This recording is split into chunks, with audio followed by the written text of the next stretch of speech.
সাইয়েদনা মুসা আলাইহিস সালাম জিজ্ঞেস করলেন, ইয়া রাব্বি, আল্লাহ আপনার কি ঘুমে ধরে না?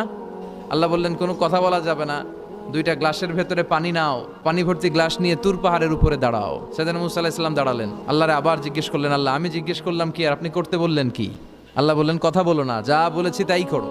তো মুসা আলাইহিস সালাম কিছু বলতে পারে না, পানি নিয়ে দাঁড়িয়ে রইলেন। মুসা আলাইহিস সালামকে আল্লাহ বললেন, তুমি দাঁড়িয়ে থাকো আর ঘুম রে বললেন, ঘুম তুই মুসারে ধর।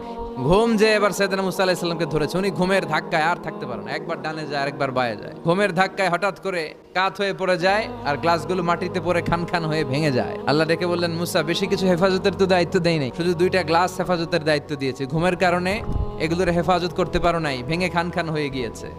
আমি যদি তোমাদের মতো ঘুমিয়ে যেতাম তাহলে পৃথিবীর সাথে সূর্য লেগে, সূর্যের সাথে চন্দ্র লেগে গোটা মহাবিশ্বটা এভাবে গ্লাসের টুকরার মতো খান খান হয়ে যেত রে মুসা। এজন্য লা তাখুযুহু সিনাতু ওয়ালা নাওম, আমার ঘুমেও ধরে না, ঘুমের আগে যে তন্দ্রা আসে ওইটাও ধরে না।